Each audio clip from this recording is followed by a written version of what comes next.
The moment my son handed me a lawsuit in front of nearly 200 people, I realized I wasn't there as family. I was there as a prop. The room erupted in applause. People smiled. A few even stood up. They thought they were witnessing some clever marketing stunt at a law firm's grand opening. I stood there holding the folder while my son smiled into a microphone beneath a giant sign that read, Hale and Associates, his name, not mine. The name I'd spent decades helping build. Then a man I didn't recognize stepped out of the crowd. He walked straight toward the stage. No hurry, no drama. Just a quiet older man in a gray suit carrying a weathered photograph. He handed it to my son. I think this belongs to you. The smile vanished from Ethan's face. A second later, he lowered the microphone.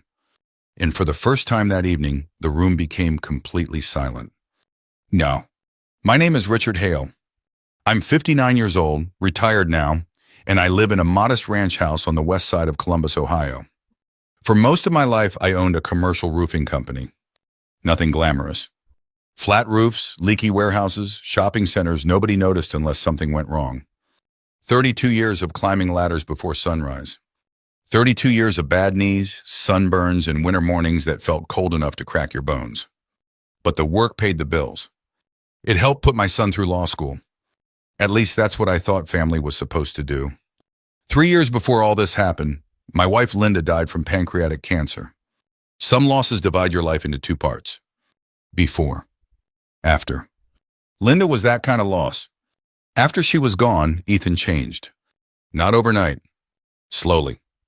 The weekly phone calls became monthly. Then every few months. Holiday visits became shorter. Conversations became careful. Like we were co-workers instead of father and son. I kept telling myself it was normal. He was busy. Building a career. Starting a life. That's what parents tell themselves when they're trying not to notice something breaking. Then 6 months before the grand opening, I received a letter from a law office. Not Ethan's office. Another firm. The letter claimed there were questions about money connected to Linda's estate. At first I thought there had been a mistake. There wasn't. The questions kept coming. Then came accusations. Then demands. Then lawyers. The basic claim was that I had mishandled money that belonged to a family trust established years earlier. Money intended for Ethan. The accusation stunned me because I knew exactly where every dollar had gone. Linda had always kept records. Boxes of records. Folders labeled in her neat handwriting. The woman documented everything. Still, proving the truth and knowing the truth aren't always the same thing. When lawyers get involved, certainty becomes expensive. The invitation to Ethan's grand opening arrived a month later. Gold lettering. Heavy cardstock. Fancy enough to make me laugh. I almost threw it away. Instead, I put it on the refrigerator. For weeks, I stared at it while making coffee every morning. Part of me wanted to stay home. Part of me hoped maybe this was Ethan's way of fixing things. Maybe we'd talk. Maybe we'd remember we were family. Maybe I was being naive. Looking back, I definitely was. The event was held in a renovated brick building near downtown Columbus, a place that used to house a furniture store decades ago. The neighborhood had changed. Craft breweries, boutique shops, young professionals walking expensive dogs. I parked my old Ford F-153 blocks away because the nearby lots were full. As I approached the building, I noticed luxury cars lining the street. BMWs, Mercedes, a Tesla or two. I felt slightly underdressed in my navy blazer and khakis. The kind of outfit men my age wear when they're trying to look respectable without pretending to be someone else. Inside, waiters carried trays of appetizers. Soft jazz floated through hidden speakers. People shook hands and exchanged business cards. Nobody noticed me at first. That was fine. Then Ethan spotted me. For a moment, I saw the little boy who used to ride beside me in my work truck. Then the moment disappeared. "Glad you made it," he said. His smile looked practiced. Not warm. Professional. "Wouldn't miss it," I replied. The words tasted strange. He nodded and moved on to greet investors. I spent the next hour standing near the back of the room, nursing a glass of iced tea and watching people congratulate my son. A few former neighbors recognized me. A couple church friends stopped to chat. Everyone assumed I was proud. and I was. At least part of me was. That's what made everything hurt so much. Eventually, Ethan stepped onto the stage. The room settled. He thanked professors, mentors, business partners, investors. Then he mentioned Linda. The crowd applauded politely. I looked down at my shoes. Some losses still catch you off guard. Then Ethan called my name. Would my father join me up here? People turned toward me, smiling, expecting something heartfelt. I walked to the stage. Ethan put an arm around my shoulder. Everything I've accomplished started with sacrifice, he said. The audience nodded. Then his voice changed, subtly, but enough. Our firm was built on accountability. The room remained quiet. We believe nobody should be above scrutiny, not corporations, not public officials, not even family. Something inside me tightened. Then he handed me the folder. This will be the first contract of this firm. People laughed, then clapped. I opened it. Civil complaint. My name. Court filing. Estate dispute. I felt blood drain from my face. The audience didn't understand what they were seeing. Not yet. I looked at Ethan. He didn't look away. A few minutes later, after I stepped off the stage, a process server approached near the back wall. Professional. Polite. Richard Hale? I nodded. You've been served. Just like that. Completely legal. Completely public. Completely humiliating. I heard whispers begin spreading through the room. Then the older man appeared. Gray suit, silver hair, calm eyes. He walked past everyone and handed Ethan the photograph. I think this belongs to you. Ethan stared at it. For several seconds he didn't move. Then his hand started trembling. Just slightly, but I noticed. Because I was his father. And because I'd seen that expression once before. Years ago, the day he got caught lying to his mother. The room waited. Ethan opened his mouth. Nothing came out. Then he lowered the microphone. Excuse me. And he walked off stage, leaving 200 confused guests staring after him. I recognized the photograph immediately. I'd seen it before, many years ago, on what turned out to be one of the last truly happy days of our family. And suddenly I knew one thing. Whatever was happening, that picture scared my son more than the lawsuit ever scared me. I sat in my truck for almost 40 minutes after I left that grand opening. Not driving. Not calling anyone. Just sitting. The Ford was parked along a side street not far from North High, under one of those orange streetlights that makes everything look tired. People walked past the windshield in little groups, laughing, carrying leftover gift bags from the event. One woman had a Hale & Associates tote slung over her shoulder. I remember staring at that bag and thinking, he put our name on a souvenir. My phone kept buzzing in the cup holder. Ethan. Ethan again. Then a number I didn't know. Then Ethan. I let it ring. A man can only be embarrassed so many times in one evening before he needs quiet more than answers. I finally drove home a little after 9. Columbus was damp that night. Not exactly raining, but misty enough that the streetlights blurred. My hands hurt from gripping the steering wheel. At a red light near Grandview, I looked down and realized the folder Ethan had handed me was still on the passenger seat. My name was on the first page. Richard Thomas Hale. Defendant. There are words you never expect to see beside your own name. At home, I set the folder on the kitchen table and stood there in the silence. Linda's old ceramic rooster still sat by the stove. She bought it at a flea market in Springfield and loved that ugly thing like it was fine art. I used to tease her about it. That rooster looks like it knows my secrets, I'd say. She'd laugh and tell me, then behave yourself. That night I looked at it and almost said, well, Lynn, your son finally did it. But I couldn't get the words out. I made coffee even though it was too late for coffee. Old habits. When your life falls apart, you still reach for the same mug. The lawsuit claimed I had concealed information about money from Linda's family trust. It suggested I had pressured Ethan into signing documents years earlier without explaining what they meant. It didn't call me a thief in plain English. Lawyers rarely do when they can wrap an insult in 10 cleaner words. But the meaning was there. Your father used you. Your father hid money. Your father cannot be trusted. I read 6 pages before I had to stop. Around midnight, my phone buzzed again. This time it was the unknown number. I don't know why I answered. Maybe I was too tired to keep ignoring the world. "Mr. Hale?" a man said. "Yes. My name is Harold Mercer. I'm the man who handed your son the photograph tonight." I sat up straighter. His voice was soft, older, with that careful, Midwest politeness people use when they know they're stepping into someone else's pain. "I'm sorry for the way I did that," he said. "I didn't intend to make a scene." "You picked an interesting night not to make a scene." There was a pause. Then he gave a small, dry laugh. "Fair enough." I almost smiled. Almost. He asked if we could meet the next morning. I didn't like the idea of meeting strangers, not after what had just happened, but something about the way Ethan reacted to that photo stayed with me. He hadn't looked angry. He looked scared. So I agreed. We met at a Bob Evans off West Broad Street at 8 the next morning. I got there early because men my age usually do. Harold was already seated in a booth with coffee and a folder in front of him. He looked older in daylight, late 70s maybe, thin face, neatly combed white hair, gray cardigan under a sport coat, the kind of man who still carried a handkerchief. "You're Richard," he said, standing. "That's me.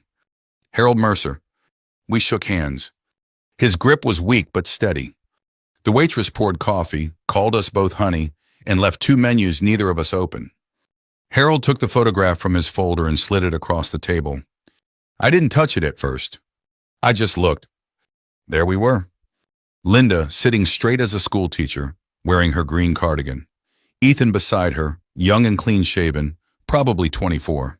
Me standing behind them, thicker around the shoulders back then, hair darker, face less worn down by grief.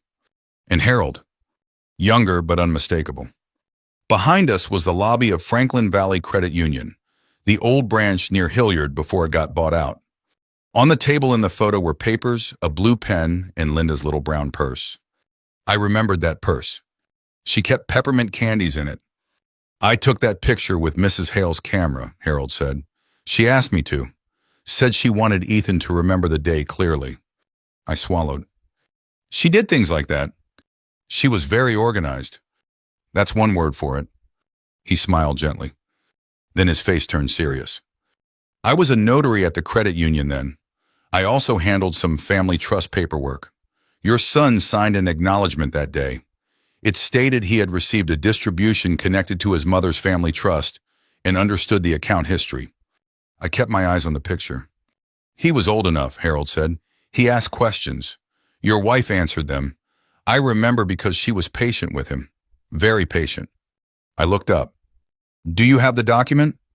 His face changed. That was the answer before he spoke. "Not with me." "Does it exist?" "It did."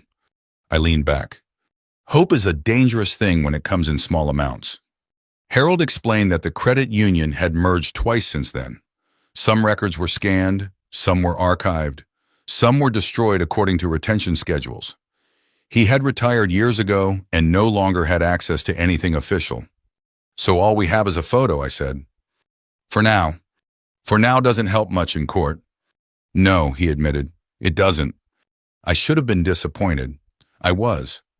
But I was also grateful in a way I didn't expect, because that photo told me I wasn't crazy. Linda had been there. Ethan had been there. The paperwork had been real. My memory had not betrayed me. That matters more than people think. Harold told me why he'd been at the opening. His nephew Daniel had just joined Ethan's firm as a junior associate. Harold came to be supportive. He said he almost left when Ethan started talking about accountability and family. "But then he called you on stage," Harold said, "and I realized what he was doing." "Why hand him the picture?" He looked down at his coffee. "Because I knew he'd recognize it." "And you wanted to scare him?" "I wanted him to stop." That answer sat between us for a while. I thought of Ethan lowering the microphone. I thought of the way his eyes had locked onto that old piece of paper, like it had reached out and grabbed him by the throat. Harold tapped the photo lightly. "That picture won't win your case by itself, Mr. Hale, but it proves there was a day, a meeting, a signing. People can deny a lot of things. They have a harder time denying a moment caught on camera." I took the photo carefully. Linda's smile hit me hardest. Not because it was happy, because it was confident. She believed that day that we were doing the right thing for our son. I drove from Bob Evans straight to my attorney's office. Denise Carver worked out of a small building near German Village, not one of those glossy downtown towers. She was in her early 60s, sharp as a roofing nail, and wore reading glasses on a chain like she was daring someone to make a joke about them. She listened without interrupting. That was one thing I liked about Denise. She didn't fill silence just because she charged by the hour. When I finished, she studied the photo. "This helps," she said. "How much?"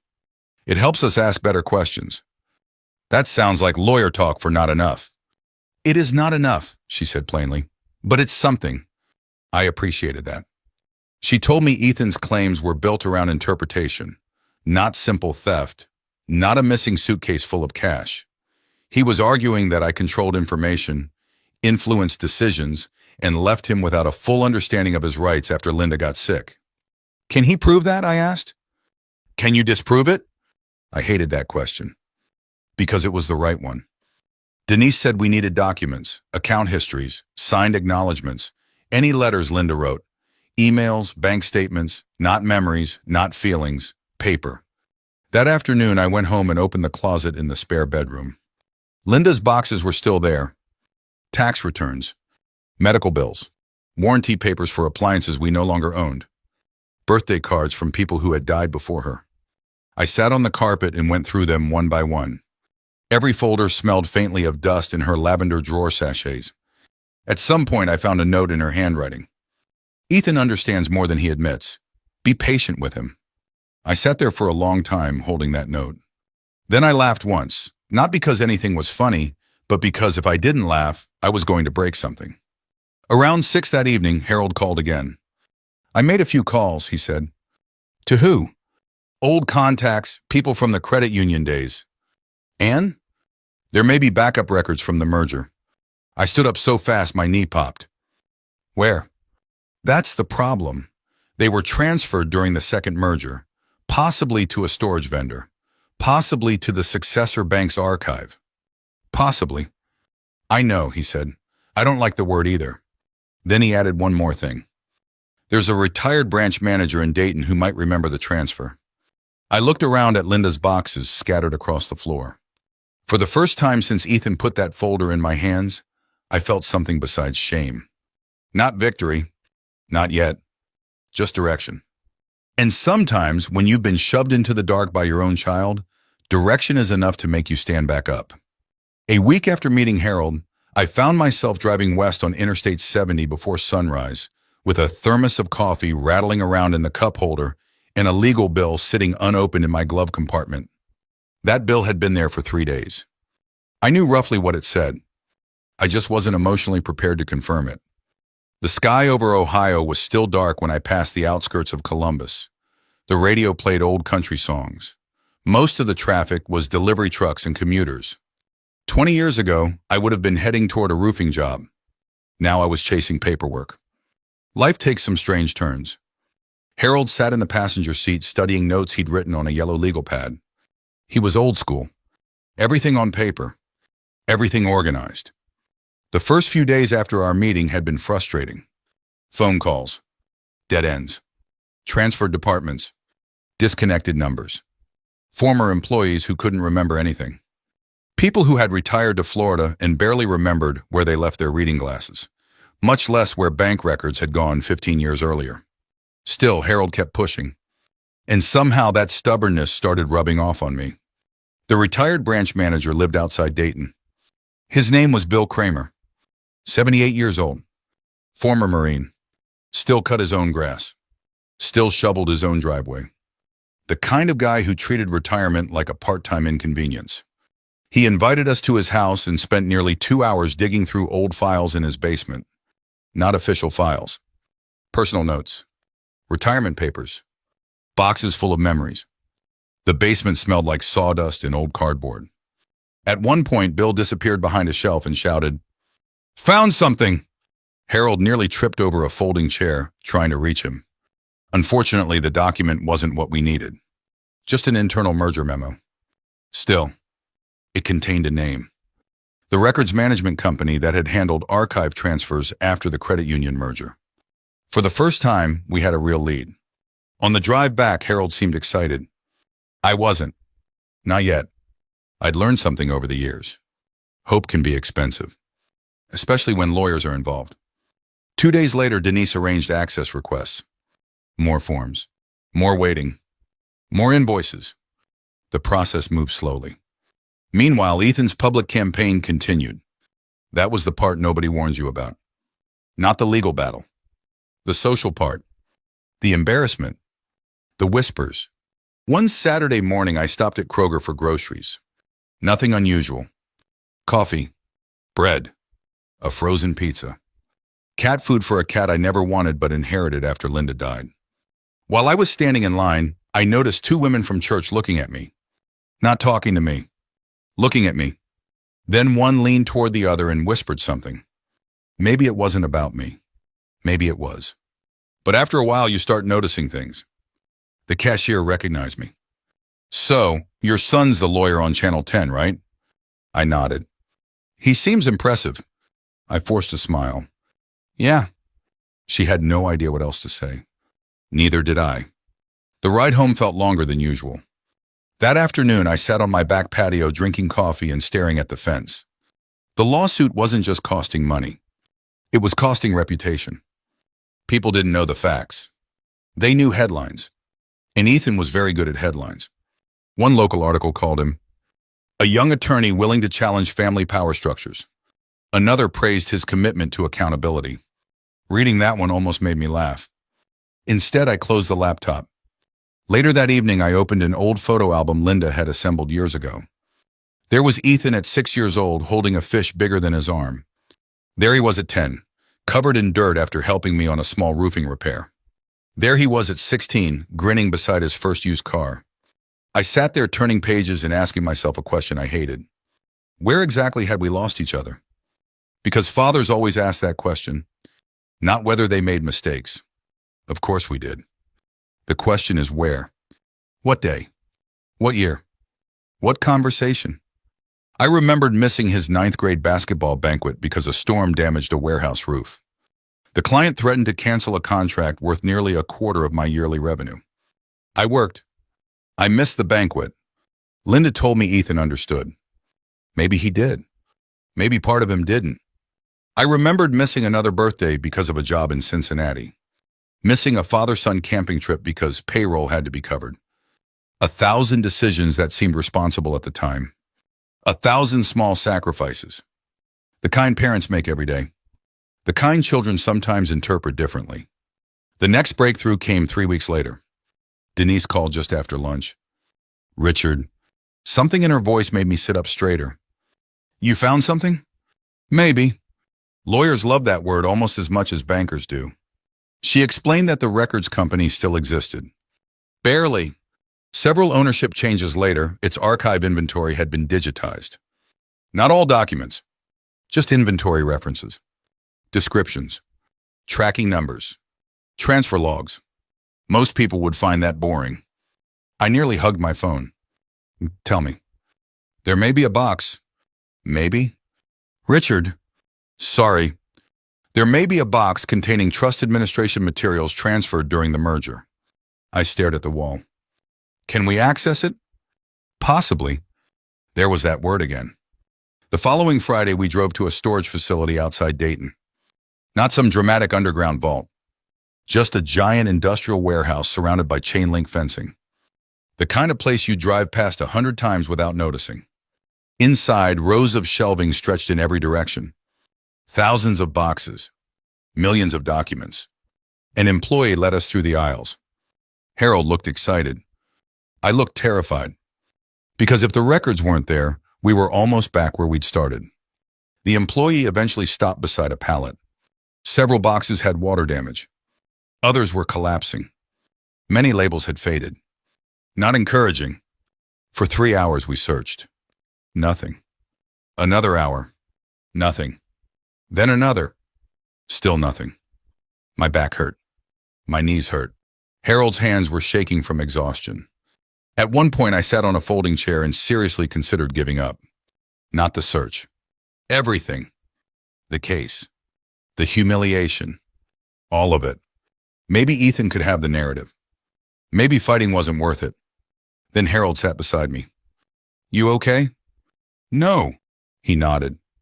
Me neither. For some reason that made me laugh. A real laugh. The first one in weeks.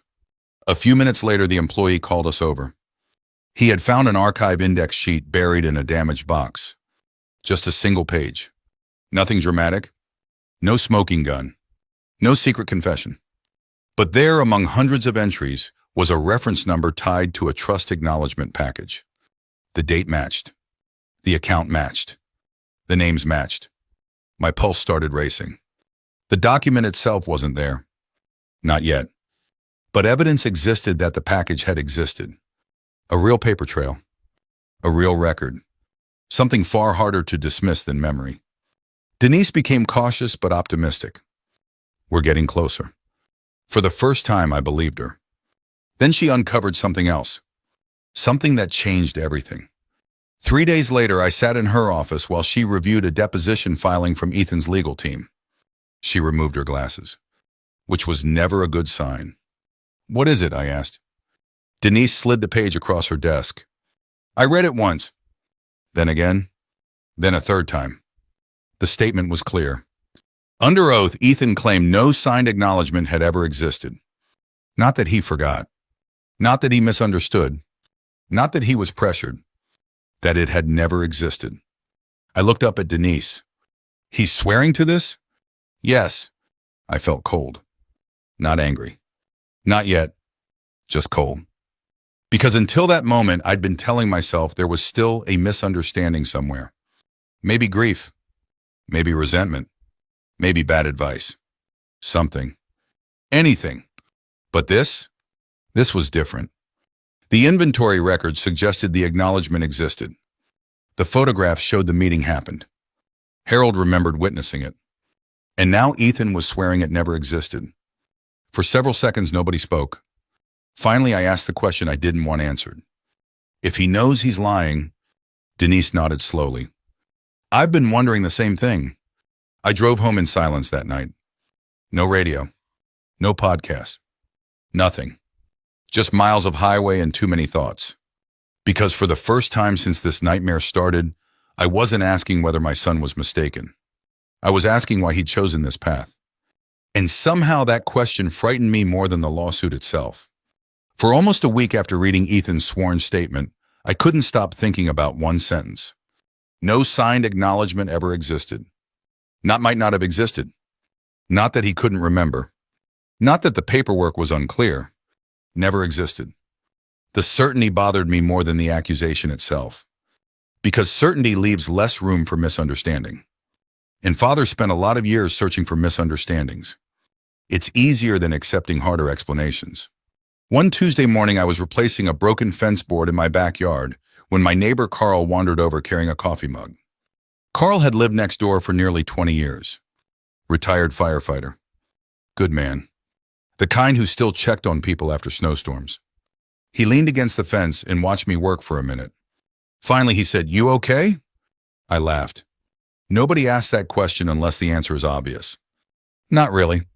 He nodded. I figured. The lawsuit had become local gossip by then. Not major news. But enough people knew. Enough people talked. Carl stared across the yard for a while before speaking again. You know, my oldest daughter didn't talk to me for 3 years. I looked up. He rarely discussed family problems. What happened? We spent 3 years arguing about what happened. That made me smile. Fair point. He sipped his coffee. Sometimes people decide who you are before they decide what actually happened. Then he headed home. The conversation lasted maybe 3 minutes. But it stayed with me. Because that's exactly what Ethan seemed to be doing.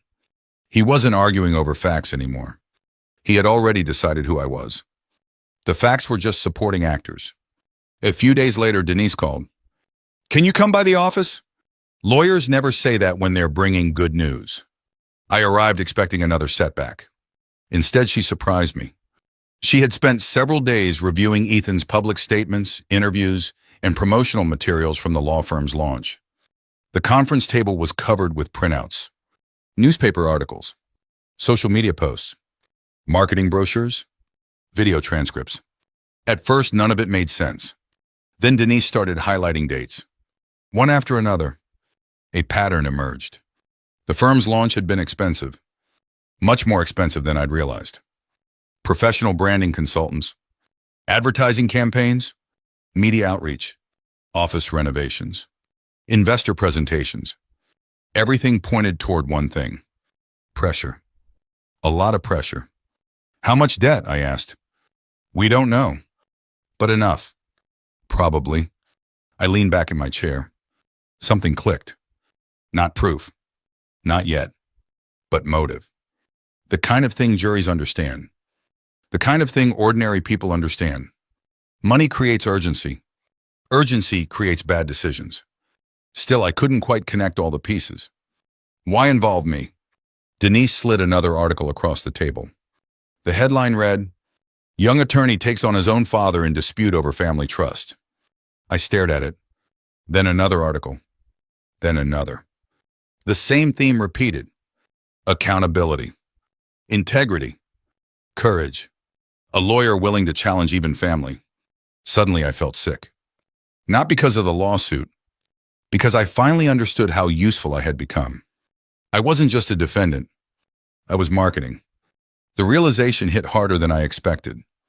For months I'd been asking why Ethan was doing this. Now I had an answer I hated. Because the story sold. A father accused of mishandling family money. A son brave enough to expose him. People clicked. People shared. People remembered. And every headline quietly advertised the new law firm. That evening I drove to Green Lawn Cemetery. I hadn't visited Linda in several weeks. Partly because I'd been busy. Mostly because I was avoiding certain conversations with myself. The sky was gray. Ohio spring weather. Cold one day. Warm the next. I stood beside her headstone and brushed away a few leaves. I didn't say anything at first. Just stood there. Eventually I sat on the damp grass. "Your son is smarter than I realized," I said quietly. The words sounded ridiculous spoken aloud. But grief changes what feels normal. I found myself talking anyway. Not because I believed Linda could hear me, because I missed having someone who understood both of us. Someone who could explain Ethan. Someone who could explain me. The cemetery was nearly empty. A groundskeeper worked in the distance. Birds moved through nearby trees. Normal sounds. Normal life. Meanwhile, my family was slowly falling apart. I stared at her name on the stone. Linda Hale. 1959. 2023. Then I remembered something she'd told me years earlier. Ethan was probably 16. We'd argued about discipline. Nothing major. Teenage stuff. Afterward, Linda said, "One day he'll become very good at whatever he chooses." I remembered asking whether that was supposed to make me feel better. She laughed. Then she said something else. Something I'd forgotten until that moment. The challenge won't be teaching him how to succeed. What will? Teaching him when enough is enough. I sat there for a long time, because suddenly those words felt important. Maybe Ethan wasn't motivated by hatred. Maybe ambition had simply become larger than everything else. Larger than family. Larger than honesty. Larger than common sense. The following week brought another surprise. A man named Robert Kessler requested a meeting. The name meant nothing to me. The title did. Investor. One of the people backing Ethan's firm. Denise attended the meeting with me. We met in a quiet conference room at a hotel near downtown Columbus. Kessler looked uncomfortable from the start. Not hostile. Concerned. Like a man who had just discovered a crack in a foundation he helped pay for. "I want to be clear," he said. "I'm not here on Ethan's behalf." "Okay. I'm here because certain facts appear inconsistent." That sounded like investor language for panic. Denise handed him copies of materials we'd already gathered. Nothing confidential. Nothing dramatic. The photograph. The archive records. The timeline. Harold's statement. Kessler reviewed everything carefully. He asked thoughtful questions. No theatrics.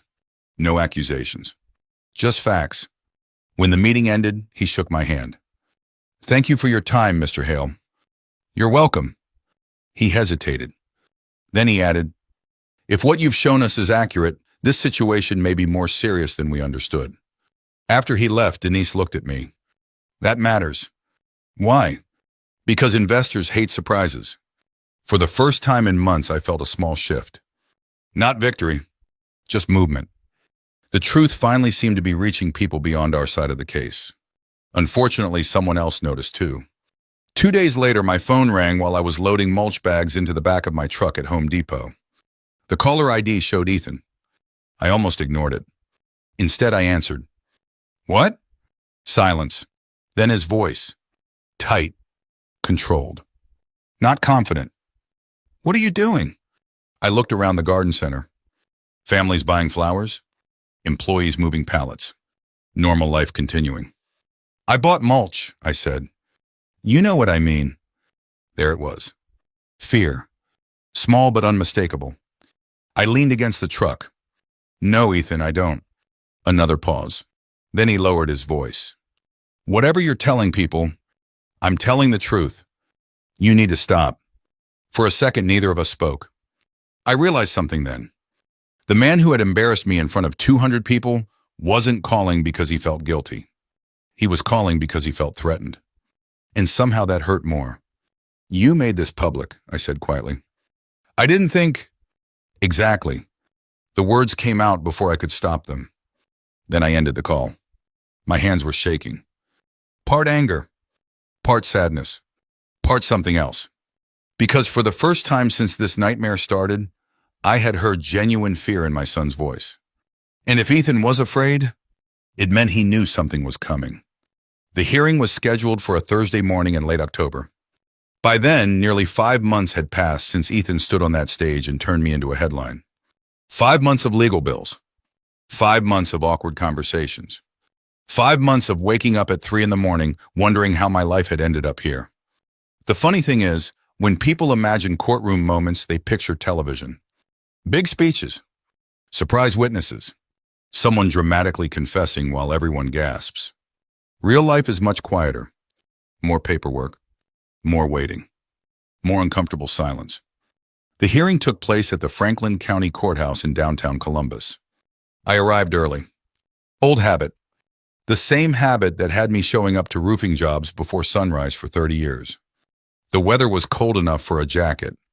A steady wind pushed fallen leaves along the sidewalk as I walked toward the building.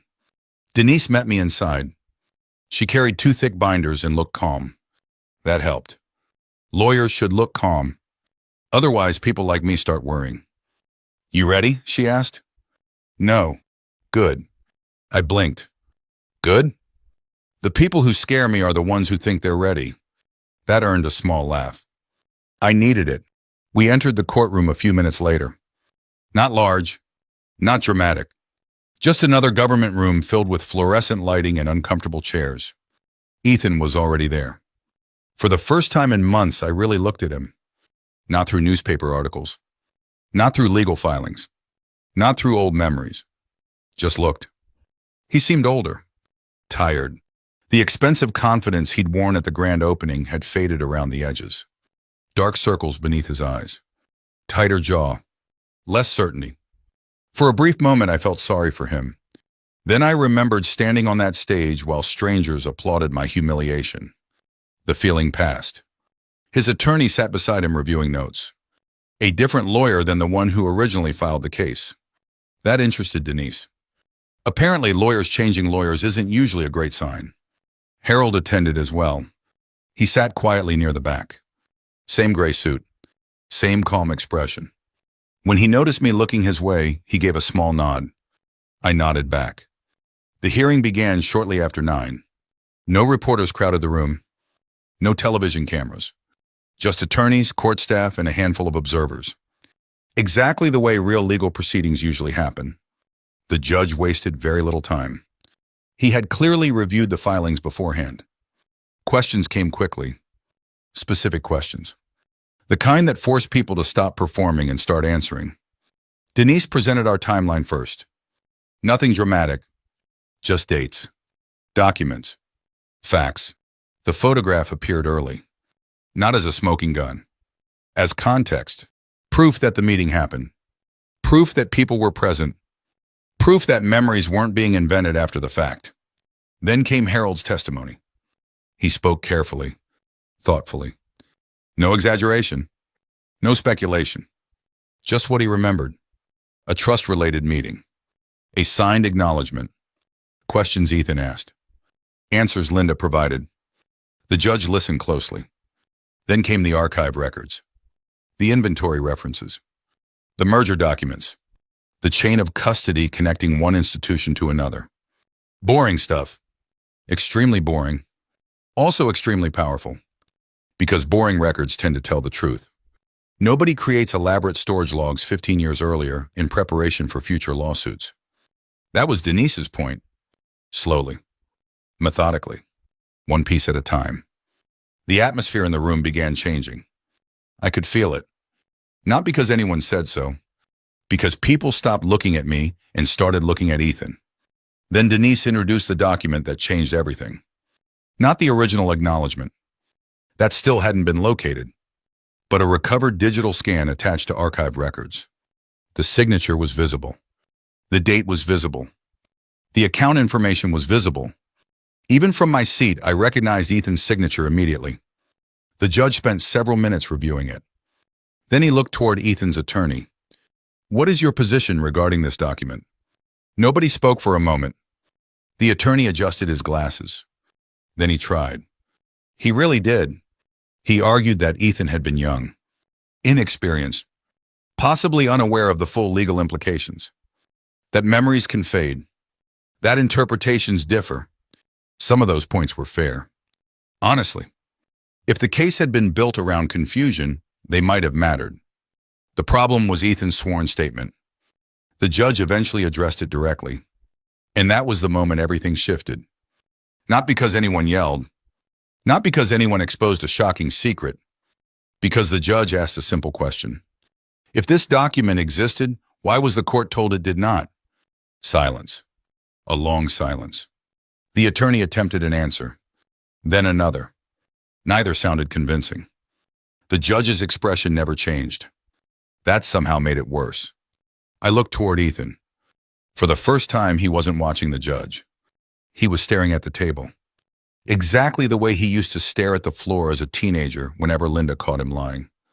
The hearing continued for another hour. By the end, the outcome felt obvious. The case wasn't officially destroyed in some dramatic cinematic moment. Real life doesn't usually work that way. Instead, the foundation gradually crumbled. Arguments weakened. Claims narrowed. Positions softened. Eventually, the discussion shifted toward withdrawal, settlement, dismissal. Different legal words for the same reality. The case had collapsed. Outside the courthouse, the autumn air felt colder than before. A small group of local reporters waited near the entrance. Not many. Maybe 6 or 7. Still enough. One reporter approached Ethan immediately. Mr. Hale, do you have any comment regarding the hearing? Another asked about investor concerns. A third mentioned inconsistencies in prior public statements. The questions weren't hostile, just persistent. The kind reporters ask when they smell a story changing direction. I watched from a distance. Part of me expected satisfaction. Revenge. Relief. Something. Instead, I felt tired. Very tired. Because winning against your own child doesn't feel like winning. Not really. It feels like surviving. A few hours later, Denise called. The investor group had already begun distancing itself. Nothing catastrophic. No dramatic collapse. But support was weakening. Several expansion plans were being reconsidered. Future funding discussions were being postponed. The damage was becoming real. By evening, I was sitting alone in my living room. A football game played quietly on television. I wasn't really watching. The cat slept in Linda's favorite chair. Outside, rain tapped softly against the windows. The house felt unusually empty. I thought I would feel triumphant. Instead, I found myself wondering what Linda would have said. Probably something wiser than anything I could come up with. Around 10 o'clock, headlights swept across my front window. A car pulled into the driveway. I assumed it was a delivery driver who had the wrong address. Then the engine shut off. A minute passed. Then another. A knock sounded at the door. 3 slow knocks. I stood and walked toward the entryway. Through the glass, I saw a familiar figure standing beneath the porch light. No expensive suit. No investors. No attorney. No audience. Just Ethan. Rainwater darkened his jacket. His shoulders looked heavier than I remembered. For several seconds, neither of us moved. Then I opened the door. My son looked up at me. For the first time in months, he didn't seem like a lawyer. He looked like a man who had run out of places to hide. For a few seconds, neither of us spoke. Rain dripped from the edge of the porch roof. Somewhere down the street, a dog barked. The television continued playing quietly in the living room behind me. Just ordinary sounds. The kind of sounds that keep going even when your life feels anything but ordinary. Ethan stood there with his hands in his jacket pockets. No briefcase. No legal folder. No polished speech. He looked exhausted. Not physically. The deeper kind. The kind that settles behind a person's eyes. Finally, he said, "Can I come in?" I hesitated. Not because I wanted revenge. Because I honestly didn't know what version of my son was standing in front of me. The attorney. The accuser. The little boy who used to sit on my shoulders at Ohio State football games.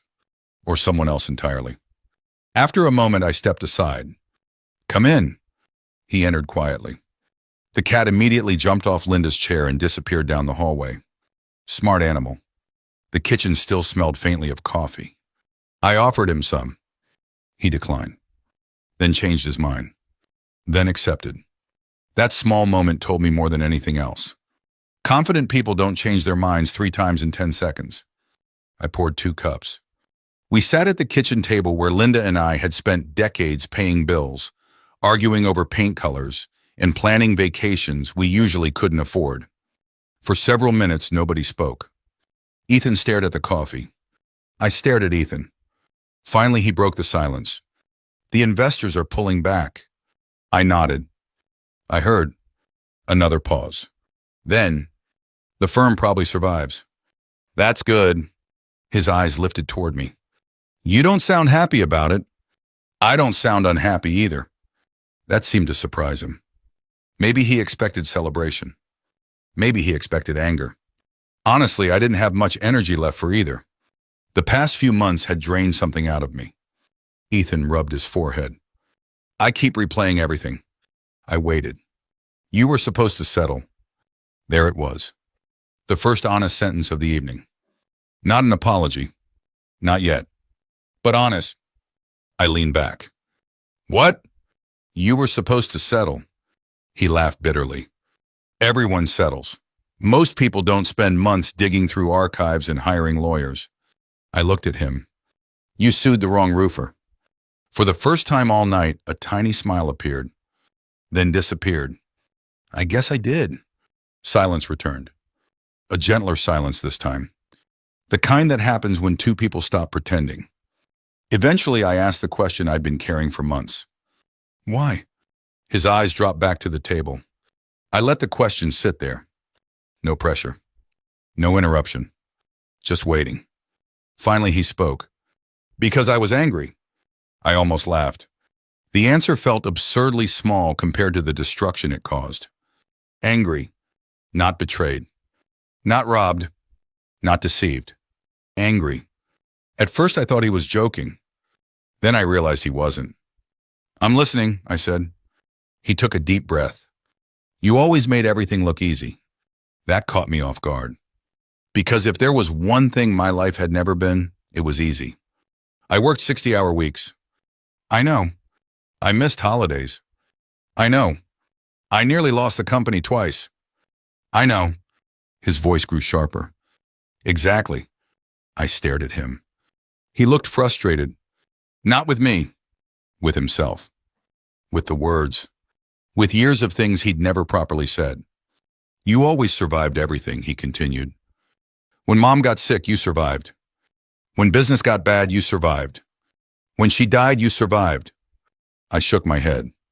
"No, you did." His eyes glistened slightly. "I watched everyone tell me how strong you were." The kitchen suddenly felt very quiet. Because I was beginning to understand. Not agree. Understand. There is a difference, Ethan continued. Nobody asked how I was doing. I opened my mouth, closed it again, because part of me knew he was right.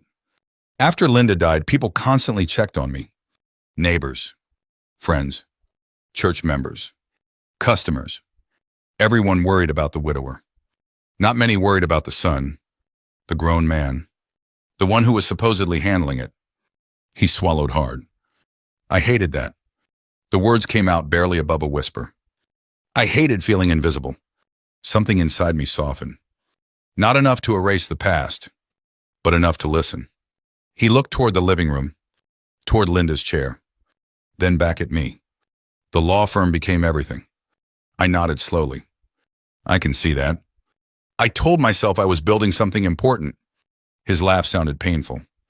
Then I started needing bigger clients, bigger headlines, bigger attention. He rubbed his eyes. At some point, I stopped caring whether the story was completely fair. There it was. Not a confession of theft. Not a confession of fraud.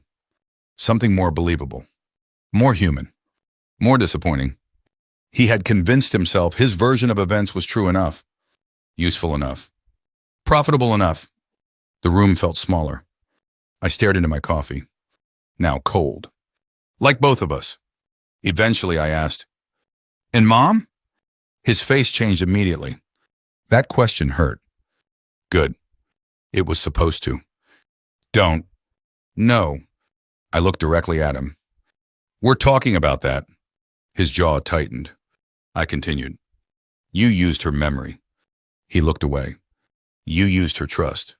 Still nothing. You used the fact she's not here to defend herself. The silence stretched. Then finally he nodded. Once. A tiny movement. But enough. Tears appeared in his eyes. Not dramatic. Not movie tears. Just exhaustion finally leaking out. I know. The words cracked. I know. For several seconds, neither of us spoke. Rain continued tapping against the windows. The refrigerator hummed softly. A car passed outside. Ordinary sounds again. Life continuing. I took a slow breath. Then another. Because this next part mattered. Maybe more than anything else. Ethan? He looked up. I'm not paying your debts. He nodded. I know. I'm not calling investors. Another nod. I'm not giving interviews saying everything was a misunderstanding. His shoulders sagged. I know. I leaned forward. You don't get to rebuild your reputation using me again. That one landed. I saw it happen. A direct hit. He swallowed, then nodded. Okay. And if we're going to have any relationship after this, I paused, choosing the words carefully. It starts with honesty. He didn't argue, didn't negotiate, didn't object, just sat there quietly. For the first time in a long time, he looked willing to hear something instead of sell something. We talked for nearly 2 more hours. Not solving everything. Not even close. Some wounds don't close in one conversation. Some shouldn't. By the time he left, the rain had stopped. The driveway glistened beneath the porch light. He paused beside his car, then turned back. I'm sorry, Dad. Simple words, late words, necessary words. I nodded. Not because everything was fixed, because he finally said them. The months that followed weren't magical. There was no sudden reconciliation, no perfect family dinner, no dramatic healing montage. Real life doesn't work that way. The lawsuit was withdrawn. The investor group reduced its involvement. Ethan downsized the firm. Several employees left. The office survived, but it became something much smaller, something more honest. As for me, I returned to ordinary life. Morning coffee, trips to the hardware store, watching Buckeyes games, checking weather reports even when I had nowhere important to be. The simple routines that make up most of a life. A few months later, I found the photograph again. The one Harold had handed Ethan. I sat at this same kitchen table and studied it. Linda smiling. Ethan young. Me younger too. A family that still believed it understood itself. I thought about framing it. Instead, I slid it back into the drawer. Not because I wanted to forget, Because some memories aren't decorations. They're reminders. The truth is, winning didn't bring my wife back. It didn't erase the humiliation. It didn't restore the years Ethan and I lost. What it did give me was something simpler. My name, my peace, and the certainty that I hadn't allowed someone else to rewrite the story of my life. If you've ever had to stand your ground against someone you loved, then you know how complicated that can be. Sometimes the hardest battles aren't about money or reputation. They're about protecting the truth when it would be easier to stay silent. Thank you for listening to my story. And if it reminded you of something from your own life, I'd be glad to hear about it.